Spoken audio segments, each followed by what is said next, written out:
There. Welcome to Tech Talk Weekly. I'm Bob from Creation Station. This is our weekly show where we give you 2 to 3 cool tech stories in the news, something fun about the library, and get you on your way in 15 to 20 minutes each day. If you ever have a news story for us, remember Creation Station at broward.org comes right to us. And my guest host this week is Valerie Marshall from the Sunrise Library. How are you doing, Miss Valerie?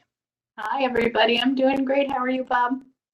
Things are pretty good. Things are pretty good. Had lots of fun meetings this week. I know, meetings, huh? Fun. But we actually had a really great children's conference this past week also, and some other good stuff going around in the library system. And you've got some cool stuff to talk about when we get to that point. So let's fire that up and get there. So our first story, this is a story that somebody submitted to us during the week about Lake Powell. Valerie, you know Lake Powell out west on the Colorado River. Hmm. And with the drought and the fire conditions and everything like that, somebody sent in a thing saying, "No, yeah, you did your climate change thing last week, and I saw this thing about Lake Powell." So I brought up a current news story on it. Here's what NASA has been doing for us. Now, Valerie has an affinity for NASA too, as she was a NASA at Your Library grantee.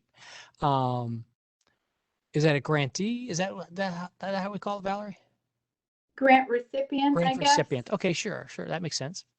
And you can see here the Landsat satellites that are up there cruising over the Earth, taking pictures of what's going on down here, both for weather. Remember, these are those weather satellites. So if you want to track hurricanes, if you want to be able to do any of that stuff, you need these satellites up there. Well, this part here is where that all comes from, all that information comes from. And you can see up here in our upper left-hand corner, 1999, the Colorado River, Lake Powell, large, full of water, everything. And then here is our current day in 2021, where here, this little dot right here is all that's left of Lake Powell. Ah, are you ready for I this, Miss can't Valerie? believe, I can't believe when you see pictures like that, it just makes everything so real, right? A picture Yeah, says 1,000 words. yeah. It's just, I mean, we've been doing these things for a long time, and now, there's no question about it. Part of this article also talks about they're launching a new Landsat 9 going up there. But the one that really hit me were these pictures of just like, holy cow. The Earth has physically changed. Climate crisis, it's a climate crisis. Climate has changed, plural, or past tense, I guess. So be careful out there. Take some ideas. We talked last week. There's a new podcast coming out about ideas and how we survive. Go check out our episode last week about that's coming up, because it's not all doom and gloom. There are things we can do to fix this. And Miss Valerie brought us one of those stories herself this week. I'll let you tackle this one first for us, Valerie. So tell us about these cool new fake plants. So that's actually what I was going to bring up. It's a good correlation. So there are people, there are scientists out there trying to figure out how we do help the way things are, right? Because we can't change the past. And there are these new synthetic trees. They're not really trees, but they have a way of bringing water from deep in an arid environment up to the surface, the same using the same type of science that trees do naturally, so that there are communities that experience droughts frequently may have more access to fresh water. And I think that this is something that's applicable to us here in South Florida even. I mean, you don't think about it necessarily when we have all the rain and all the water all around us, but a lot of that is brackish or salt water, and you can't be drinking that. Where something Mhm. like this can help you get down deeper into the earth and bring up fresh water from down below. And this would be a really cool science experiment. That's just a hint of what's coming up, guys. If you were to take a thing and say, like, how thick, how many straws, how thick your straw, how thin, things like that, because what this works is if you just how this object right here, this little white piece right here is is essentially straws that go down into the earth to suck water up and bring it up. And then by painting it dark, then you get it more heat. The hotter it is, the more the water rises. The thinner the tubes are, the higher the water rises. It's all this capillary action. It's a really great experiment you could do and make of trying to build your own fake trees. And they've A got them lot of going already scientific. for 300 feet down. What were you saying, Val? Yeah, in my former life, before I was working for Broward County Libraries, I worked for a science museum, and I learned that a lot of science and a lot of technology imitates things from nature. For example, um, if you've ever tried to put water on cabbage leaves are hydrophobic, which means the water beads up and kind of rolls off. And they tried to study cabbage leaves and similar types of leaves to come up with things like fabric for raincoats because it's hydrophobic. So this is just another example making, seeing how trees actually get water from their roots to their leaves is now potentially helping people get water where they don't usually have it. Yeah. And if you can use the right color combinations for paint and these different types of things, then you can actually save energy by doing this. We did a story a couple of weeks ago on white paint that was super reflective. So you can make these sorts of things really happen for you. And I'm really happy we can share some of these stories to say, look, yes, it's bad. We're not going, as I keep saying, we're never going back to 2019. We're never going back to the 1960s.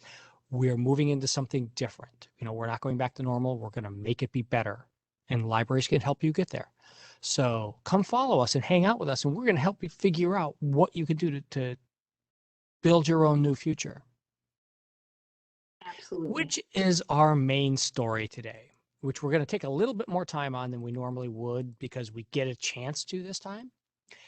And that is this new idea of what some people are calling a disappearing computer, what they're calling ambient computing, or just no computer.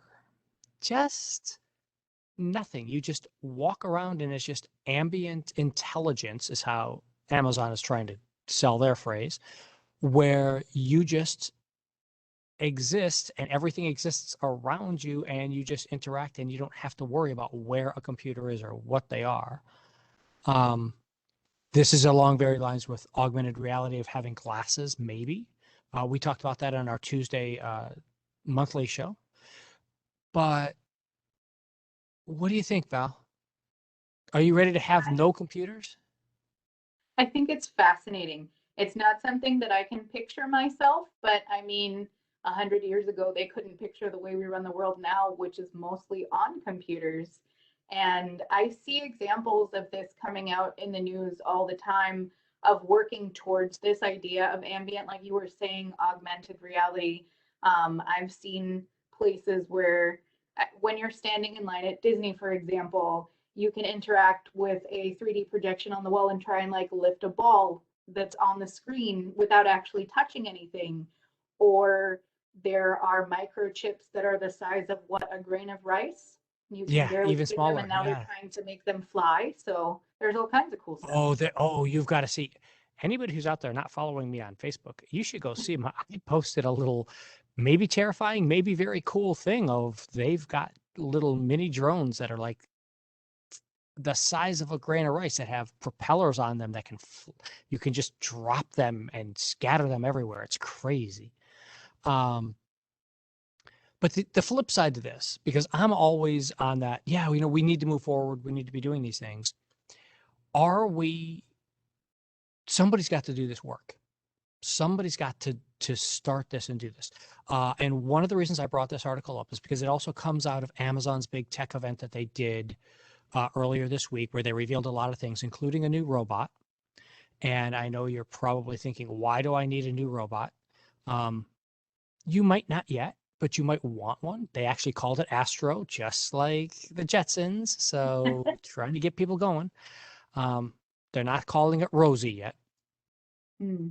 But Who do you trust with this, Valerie? Well, it's the same thing as other aspects of our lives, right? We trust engineers to build the buildings that we're, existing in, working and living in. We trust people to build our roads and our bridges, and it's not the average person, right? So you have to trust the experts, and we would have to change our infrastructure as a society globally in order to support this type of movement. You'd have to have a lot more computer engineers and people interested in STEM for this type of world to work. For example, in the libraries, we're not all IT professionals. We have to, if one of our computers goes down, we have to put a sign up and wait for an IT professional to come and fix it because we're experts in other areas, and that's okay. So we just need to kind of have our educational systems catch up to this, new wave. Yeah. And imagine what it's going to be like when it's just to walk into the library and the walls are the computers. And imagine trying to get somebody to come out and fix those for us, right? Um, I put up a picture of the new little robot on the screen. This is not available yet, but it's on pre-order. And spoiler, yes, I did pre-order one. Um, because I have to. I have to really try it out. Um, but one of the other things, if you go out there and start reading some of these articles, and as always, we'll put these links in the show notes for you afterwards. There's a lot of consternation that it's Amazon hoovering up all of your personal data and all of your personal information. And I wonder, who do they think is going to build these things if they think $1,000 is too much for this, and they don't want a company to get any personal information at all out of them for building it? I don't know that I have an answer for that. Nobody does, but give me your Yeah. opinion. I understand why people might be concerned just because, again, we're not all experts in IT, so we don't know what it is. And I think having more information available or having people actually test this, knowing somebody Yeah. who has one of these in their homes and then seeing its convenience, isn't that how technology usually works? Yeah. Yeah. I mean, that's a lot like the whole Echo Dots that we have at the library. It's it's a looks very similar to what you've got at home on your kitchen counter, but it runs on a very different platform with a lot more privacy and lockdown built in so that people can't have access. People do have privacy, and the library takes it as a priority to protect our customers' data. So yeah, I can really see how that's the thing. And again, everybody's always walking around with their phones. So you've got someone there with you at all times anyway. I'm not so certain why. I guess that's a question. If you've got your phone with you anyway, do you need a robot following you around to tell it things? Or does this mean you just stop carrying phones because you just talk to the air and it just does things? I don't know. Do you wear headphones at home, Sometimes. or do you just crank up the music Now, or the sometimes I wear podcast or headphones because I whatever? don't live by myself, to be considerate. And sometimes I crank up the music. Depends on what's going on. Um, I think just with the phones, we have uses for them, right? Everybody builds them into their daily life, whether you use them for social media or still primarily for phone calls or texting or a little bit of everything, your own personal camera. So it would depend on what value the robot adds to your life in Yeah. comparison to what you're concerned about, right? Is the convenience and the value, does that outweigh your fear? Yeah, and I think that that's part of the early edge, cutting edge adopting stuff that I've talked about before, where I am glad to go out there and test and try and break things to see what it's like to drag other people to the future in that sense. Yeah. But yeah, this is not so I can honestly tell anybody out there, do not buy this yet because nobody's really there's only a handful of people who have gotten their hands on one of these things and tested them.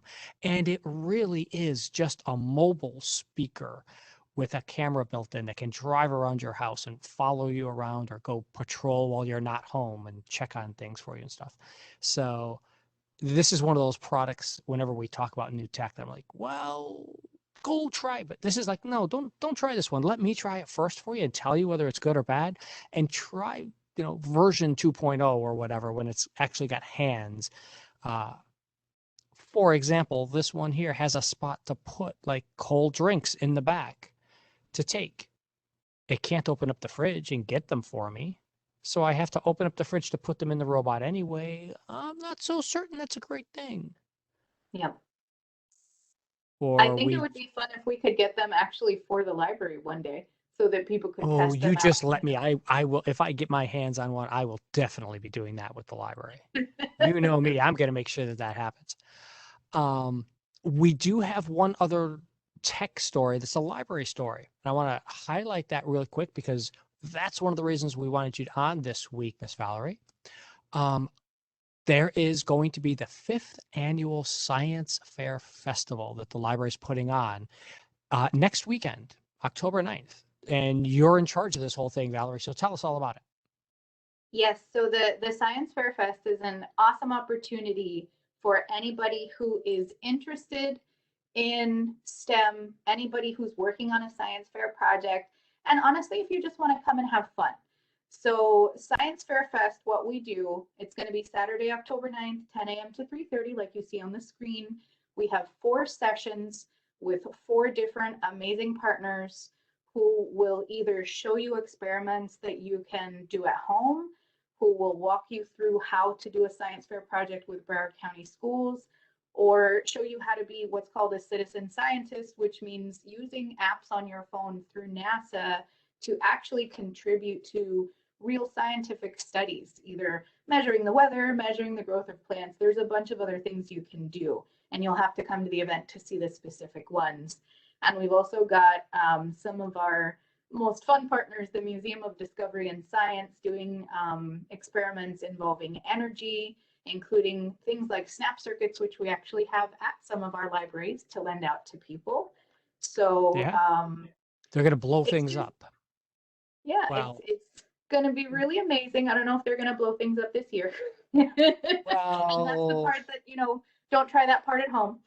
Um, but you can tell me a secret word from the end of each session, and Bob, you're joining us to talk about library resources related I'll to be there STEM. to hang out and give you guys some ideas about what you could blow up at home, or maybe just ideas about what you could check out from the library to help learn about why not to blow things up. It's going to Exactly. be a So fun day that day. it's going to be a great day. You can come get prizes, talk to our subject matter experts, just in case you have questions, just in case you need ideas for your science fair project, or just something fun to do over the weekend with your family and friends. By the way, guys, science fair project idea, straws, paint. There you go. You can test this news story that you just heard about here. You can go make a science fair project about it, and there you go. Absolutely. It's going to be a lot of fun. Well, Miss Valerie, thank you so much for being here today. It's always great to have you back in and to see us here on Tech Talk Weekly. Tell us what else is going on out at Sunrise Library. Sunrise Library right now is open for business. We actually have some take and make kits available related to the Science Fair Fest. You can pick yeah. up a kit to make a catapult at home. It's for all ages again. We have our butterfly garden out front that you can always visit with some endangered Atala caterpillars that you can watch grow. I And tell a we just what? like to see you. Itala? Atala, Atala. It's an Okay. endangered native South Florida butterfly. Hmm. Cool. Yeah, See, folks, at your library, we're protecting the endangered species too. We do just about everything for you. Well, I'm going to throw up our final slide here to wrap up for the day. Thank you, Miss Valerie, again. We'll see everybody next week here on Tech Talk next Thursday, and then the following Saturday for the Science Festival. If you have any story items you want us to cover or feature your favorite librarian or your favorite library, Creation Station at Broward.org. Come on and see us. Stay safe, everybody.